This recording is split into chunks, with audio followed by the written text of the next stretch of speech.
నమస్తే and welcome back. ఇది నా వీకెండ్ వ్లాగ్. టైం మార్నింగ్ 8 అవుతుంది. ఒకసారి మీకు బయట చూపిస్తాను ఎలా ఉందో. ఇప్పుడు న్యూజిలాండ్‌లో వింటర్ కదా! బయటైతే బాగా మంచు పడుతుందండి. చూడండి అసలు కార్స్ వెళ్తున్నాయి కానీ కనిపించట్లేదు. ఆ మంచులో కలిసిపోతుంది. 8 అయినా కూడా ఇంకా ఇలానే ఉంది. వెదర్ ఇలా ఉంది కాబట్టి మా ఇంట్లో ప్రెజెంట్ అందరికీ జలుబులు, జ్వరాలు. ఇప్పుడైతే కొంచెం ఓకే. మీకు నా వాయిస్‌లో చేంజ్ కూడా తెలుస్తది. ఈరోజు వీడియోలోని how I spend my day అనేది చూపిస్తాను. ఈరోజు నేను క్రోషెట్ వర్క్ మీద కూడా ఎక్కువ టైం స్పెండ్ చేశాను. ఏం చేశానో ఈ వీడియో ఎండింగ్‌లో మీకు చూపిస్తాను. ఫస్ట్ అయితే ఇక్కడ ఉప్మా చేస్తున్నానండి. ఎందుకంటే ఇంట్లోని ప్రెజెంట్ దోస బ్యాటర్ గానీ, ఇడ్లీ బ్యాటర్ గానీ ఏమీ లేవు. మళ్ళీ ప్రిపేర్ చేసుకోవాలి రేపు నెక్స్ట్ వీక్‌కి. అందుకని ఉప్మా చేస్తున్నాను. వేడి వేడిగా ఉప్మా. బయట వెదర్ చూసారు కదా ఎలా ఉందో చల్లగా. సో, ఈ వెదర్‌కి కొంచెం మంచిగా అల్లం అవి వేసి ఉప్మా వేడి వేడిగా తింటే బావుంటది. అండ్ ఈ చలిలోని కిచెన్‌లో కూడా ఎక్కువ టైం నించోలేకపోతున్నాను. సో, ఉప్మా అయితే ఫాస్ట్‌గా అయిపోతది కదా! కొంతమందికి బ్రేక్‌ఫాస్ట్ ఉప్మా పెట్టామనుకోండి, "ఆ! ఉప్మానా?" అంటారు. కానీ నా ఉద్దేశ్యం ఏంటంటే టేస్టీగా వేడి వేడిగా అప్పటికప్పుడు చేసిన వెంటనే తింటే చాలా బావుంటదండి ఉప్మా కూడా. నేనైతే చిన్నది అల్లం కూడా వేస్తాననమాట. చిన్నగా తరిగేసి. మనకి ఉప్మా తిన్నప్పుడు అల్లం కూడా తగులుతూ ఉంటది. చాలా టేస్టీగా అనిపిస్తది. ఫస్ట్ అయితే మా ఇంట్లో కూడా తినేవారు కాదు. నేను ఇలా కొంచెం టేస్టీగా చేయడానికి ట్రై చేస్తాననమాట. సో, ఇప్పుడు అందరూ తింటున్నారు. ఇదిగోండి వేడి వేడి ఉప్మా అయితే రెడీ అయిపోయింది. ఇంకొక గరిటె ఎందుకు పెట్టడం అని చెప్పి ఇదే గరిటెతోని సర్వ్ చేస్తున్నాను. అందుకని అంటుకుంటుంది. ఎక్కువ గరిటెలు యూజ్ చేశాననుకోండి మళ్ళీ నేనే క్లీన్ చేసుకోవాలి కదా! అందుకని అలా అలా మేనేజ్ చేసేస్తున్నాననమాట. ఇదిగోండి మా పిల్లలు కూడా ఇష్టంగానే తింటారు మరి ఉప్మా. మీలో ఎంతమందికి ఉప్మా ఇష్టమో కామెంట్ చేయండి. ఇంకా సాటర్‌డే అంటే హెయిర్ కేర్ డే కదా మాకు. ఈరోజు ఎలానో బయట వెదర్ చూసి ఎండ రాదేమో అని ఫిక్స్ అయిపోయాను. అందుకని ఈ బౌల్‌లోని హాట్ వాటర్ వేసి అందులోని క్యాన్ పెట్టాను. ఈ వేడికి తొందరగా కరిగిపోయిందనుకోండి ఆయిలు, ఇంకా పిల్లలకి అప్లై చేస్తానన్నమాట హెయిర్‌కి. ఇప్పుడు మా బాబు ఏం చేస్తున్నాడో మీకు చూపిస్తాను. మా బాబైతే కూర్చొని ఏడుస్తున్నాడు. వీడియో తీస్తున్నానని వద్దని అడ్డు పెడుతున్నాడు. ఎందుకు ఏడుస్తున్నాడంటే, ఇదిగోండి నేను ల్యాప్‌టాప్‌లోని ఈ స్టోరీ పెట్టాననమాట.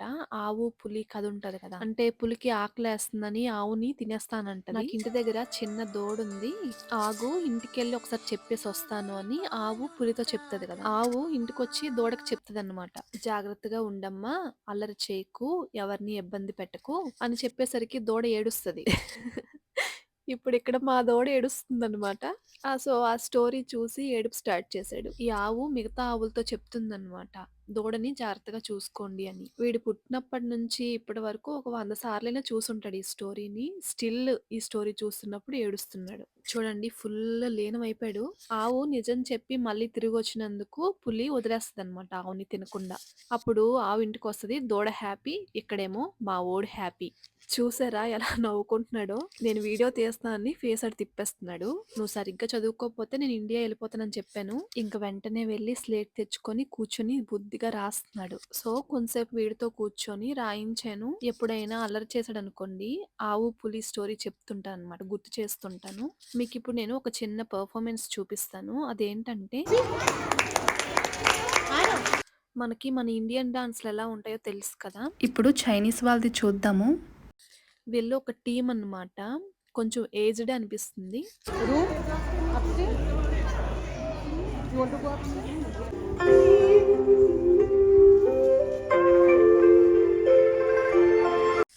చాలా స్లోగా ఉంటదండి పెర్ఫార్మన్స్. కానీ చాలా నీట్‌గా అనిపిస్తది.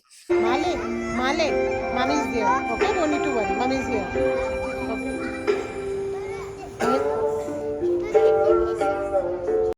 చూసారా ఎంత స్లోగా ఉందో?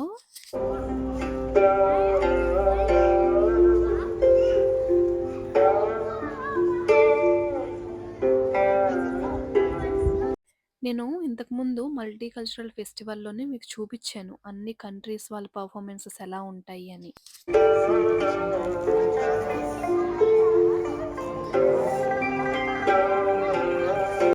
నేను 2 ఇయర్స్ మల్టీ కల్చరల్ ఫెస్ట్‌కి వెళ్ళాను. వీడియోస్ కూడా అప్‌లోడ్ చేశాను. మీరింకా చూడకపోతే ఆ వీడియోస్ లింకు ఈ వీడియో డిస్క్రిప్షన్‌లో యాడ్ చేస్తాను చూడండి.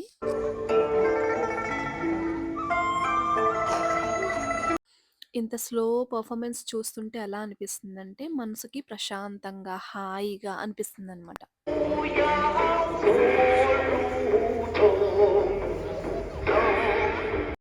మీకు బోర్ కొట్టకూడదని ఫుల్ వీడియో చూపిచ్చట్లేదు.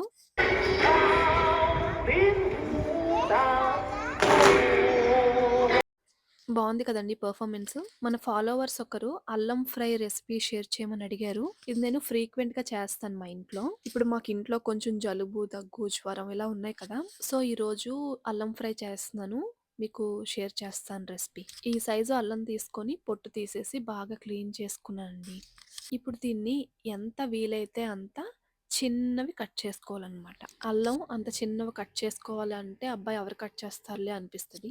అలాంటి వాళ్ళు చిన్నగా తురిమేసుకోవచ్చు. ఎలా అయినా ఓకే. నేను చూడండి ఈ సైజ్ ముక్కలు కట్ చేసి పెట్టాను. ప్యాన్‌లో ఆయిల్ వేసుకోవాలి. ఆయిల్ కొంచెం ఎక్కువే పడతది. జీలకర్ర వేశాను. 2 వెల్లుల్లి వేశాను. ఇవి కొంచెం ఫ్రై అయిన తర్వాత ఎండుమిర్చి వేస్తున్నాను. ఇవి వేసి కొంచెం వేయించుకున్న తర్వాత నేను కట్ చేసి పెట్టుకున్న అల్లం కూడా ఇప్పుడు వేసేస్తున్నాను. ఇది కొంచెం ఆయిల్ ఎక్కువే పడతది. ఎందుకంటే అల్లం బాగా ఫ్రై అవ్వాలి కాబట్టి. ఇది ఎంత బాగా ఫ్రై చేసుకుంటే అంత టేస్ట్ ఉంటదనమాట. లేకపోతే ఘాటుగా అనిపిస్తది. పచ్చిగా అనిపిస్తది. లో ఫ్లేమ్‌లో పెట్టుకొని ఫ్రై చేసుకుంటే గనక బావుంటది. లేకపోతే ఈ ఎండుమిర్చి బాగా మాడిపోతాయన్నమాట హై ఫ్లేమ్‌లో పెడితే. అప్పుడు ఈ అల్లం ఫ్రై మాడిపోయిన టేస్ట్ వస్తదనమాట. అందుకు ప్యాన్‌కి అడుగు మందంగా ఉన్న ప్యాన్ చూస్ చేసుకోవాలి. లో టు మీడియం ఫ్లేమ్‌లో పెట్టుకొని కుక్ చేసుకోవాలి. అల్లం బాగా ఫ్రై అయిన తర్వాత కొద్దిగా పసుపు, తగినంత సాల్ట్ యాడ్ చేసుకుంటే సరిపోతది. కరివేపాకు కూడా వేసుకోవచ్చు. నా దగ్గర లేదు అందుకనే వేయలేదండి. ఇందులో ఇంకా సెపరేట్‌గా కారం ఏమి వేయమన్నమాట. ఎండుమిర్చికి ఉన్న కారమే ఇందులో సరిపోతది. సో, మనకి ఎంత కారం కావాలో చూసుకొని దానికి తగ్గట్టుగా ఎండుమిర్చి వేసుకోవాలి. ఇలా మనకి అల్లం క్రిస్పీగా అయిపోతదనమాట. ఈ టైంలోని ఇంక దించేసుకోవచ్చు. నేను కొంచెం కొత్తిమీర యాడ్ చేస్తున్నాను. యాడ్ చేయాల్సిన అవసరం లేదు. నేను మా ఇంట్లో ఉందని చెప్పి యాడ్ చేశాలండి. దీన్ని ఇప్పుడు వేరే బౌల్‌లోకి ట్రాన్స్‌ఫర్ చేసేసుకొని, ఇదిగోండి ఇలా ఉంటదన్నమాట. క్రిస్పీగా ఉంటుంది. సో, ఇది పక్కన పెట్టేసుకుందాం. అల్లం ఫ్రై రెడీ అయిపోయింది. రెసిపీ చాలా సింపుల్. ఇప్పుడు ఈ ప్యాన్‌లో కొంచెం ఇంకా ఆయిల్ ఉంది కదా! ఇందులో నేను పప్పు తాలింపు పెడతాను. ఈరోజు మాకు లంచ్‌లోకి పప్పు, ఆలు ఫ్రై చేశాను. అల్లం ఫ్రై అనేది సైడ్ డిష్ అనమాట. పప్పయితే కుక్కర్‌లోని రెడీ అయిపోయింది. తాలింపు పెట్టుకోవాలి. ఇదేమో ఆలు ఫ్రై. ఇప్పుడు పప్పు తాలింపు పెడుతున్నాను. ఈ 3 కూడా నేను ఎట్ ఎ టైమ్ చేసేసాను. నాకు తక్కువ టైంలోనే అయిపోయాయి. ఇదిగోండి పప్పుని కొంచెం పలచగా పెట్టాను ఈరోజు. అలానే ఇప్పుడు మనం చేసిన అల్లం ఫ్రై చాలా మంచిదండి. ఈ అల్లం ఫ్రైని అన్నం మొత్తం కలుపుకొని తినకూడదు. 2 లేదా 3 ముద్దల్లో కలుపుకొని తినేయాలి. అంటే ఒక మందులాగా అంటే మెడిసిన్ లాగనమాట. అందరూ భోజనం చేసేటప్పుడు ఫస్ట్ 2, 3 ముద్దల్లోని అల్లం ఫ్రైతో తింటే గనక అదొక మెడిసిన్ లాగా పనిచేస్తది.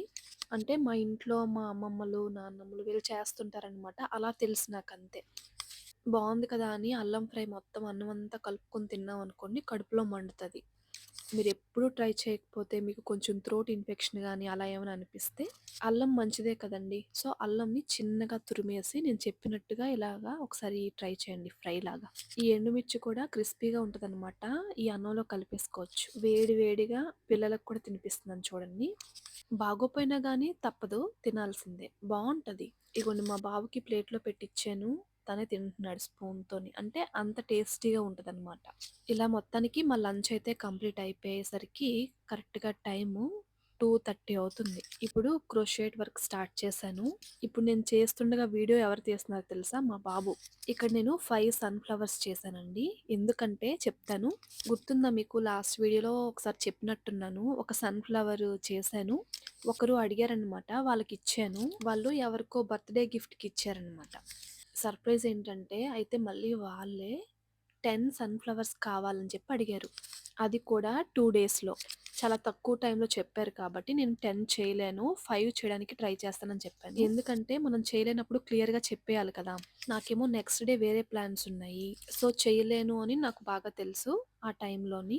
అందుకని ముందే చెప్పేసాననమాట. నేను 5 అయితే చేయగలుగుతాను అని. ఇక్కడ ఏంటంటే పాయింటు అందరూ అన్నీ చేయలేరండి. కానీ చేయలేనప్పుడు అవతల వాళ్ళకి ఇన్ఫార్మ్ చేయడం అనేది మెయిన్ అనమాట. అది వర్క్‌లోనైనా గానీ, ఎక్కడైనా గానీ. ఏదైనా టాస్క్ వితిన్ టైమ్‌లో కంప్లీట్ చేయలేకపోతే ముందుగానే మేనేజర్స్‌కి, స్టేక్ హోల్డర్స్‌కి, ప్రొడక్ట్ ఓనర్స్‌కి ఇన్ఫార్మ్ చేసేయాలి. అప్పుడు మీకు ఫ్యూచర్‌లోని ప్రాబ్లమ్స్ రావు. సన్‌ఫ్లవర్స్, లీవ్స్ చేశాను. ఇప్పుడు వాటిని జాయిన్ చేయాలి. ఆల్మోస్ట్ 4 అవర్స్ టైమ్ స్పెండ్ చేశానండి. ఇప్పుడు కొంచెం ఆకలనిపించింది. అందుకని ఈ ఫ్రూట్ తీసుకున్నాను. ఈ ఫ్రూట్ ఏంటంటే మీకు ఆల్రెడీ తెలిసే ఉంటుంది. సేమ్ చూడ్డానికి టొమాటోలా ఉంది కదా! దీన్ని పర్సిమోన్ అంటారు. ఇది ఇప్పుడు కట్ చేసి మీకు చూపిస్తాను. చూడండి సపోటా లోపల ఎలా ఉంటది కట్ చేస్తే సేమ్ అలానే కనిపిస్తదనమాట చూడ్డానికి. ఆరెంజ్ కలర్‌లో ఉంటది. సేమ్ చూడ్డానికి టొమాటో లానే ఉంటది. ఇవి ఈ వింటర్ టైమ్‌లోని బాగా దొరుకుతాయన్నమాట న్యూజిలాండ్‌లో. బాగా ముగ్గితే గనక స్వీట్‌గా అనిపిస్తాయి. సలాడ్స్‌లోకి, బేకింగ్స్‌లోకి బాగా యూజ్ చేస్తారిక్కడ వాళ్ళు. ఇప్పుడైతే ఫుల్‌గా ఉంటాయన్నమాట సూపర్ మార్కెట్స్‌లోని. టేస్ట్ అయితే నాకు నచ్చింది. బట్ మా పాపకి నచ్చలేదన్నమాట. అంటే స్వీట్‌గానే ఉంటుంది కానీ, అది అందరికి నచ్చుతదా లేదా అనేది నేను చెప్పలేను. అంటే అందరూ అన్ని రకాల ఫ్రూట్స్ తినడానికి ఇష్టపడరు కదా! అలా అన్నమాట. సో, ఇలా స్నాక్ అయితే కంప్లీట్ చేశాను. ఇప్పుడైతే టైం ఈవినింగ్ 6 అవుతుంది. సన్‌ఫ్లవర్స్ అయితే చేసేసానండి మొత్తానికి. 5 కంప్లీట్ అయిపోయి అనుకున్నట్టుగా టైంలో అయిపోయిందనమాట. ఇప్పుడు మీకు క్లియర్‌గా చూపిద్దామని ఇలా బయటకి తీసుకొచ్చి చూపిస్తున్నాను. ఇదిగోండి అన్నీ ఒకటే సైజులోని లీవ్స్ కానీ అన్నీ బాగా వచ్చాయి. చాలా బావున్నాయి చూడ్డానికి. నాకు కూడా అనిపిచ్చింది అబ్బా! అని. ఇప్పుడు దీన్ని ఒక సింపుల్ ప్యాకింగ్ లాగా చేస్తానంతే. అది కూడా అవసరం లేదు అన్నారు. ఇలా ఇచ్చేయమన్నారు కానీ నాకే ఇంక మనసొప్పక కొంచెం చిన్న ప్యాకింగ్ లాగా చేస్తున్నాను. సో, అదండి ఇలా గడిచిందనమాట వీకెండ్. సో, నా జర్నీని మీతో షేర్ చేసుకుంటున్నాను. వీడియో మీకు నచ్చితే తప్పకుండా లైక్ చేసి, మీరింకా మన ఛానెల్‌ని సబ్స్క్రైబ్ చేసుకోకపోతే సబ్స్క్రైబ్ చేసుకోండి. న్యూజిలాండ్‌లో లైఫ్ స్టైల్ ఎలా ఉంది? యాస్ ఎన్ ఇండియన్ మామ్ ఎలా మేనేజ్ చేసుకుంటున్నాను? న్యూజిలాండ్ రిలేటెడ్ జాబ్స్ గురించి కానీ, నా ఇంట్రెస్ట్‌లు అంటే ఈ క్రోషెట్ వర్క్స్ లాంటివి కూడా జర్నీని మీతో షేర్ చేసుకుంటున్నాను. మీకెలా అనిపిచ్చిందో కామెంట్ చేయండి.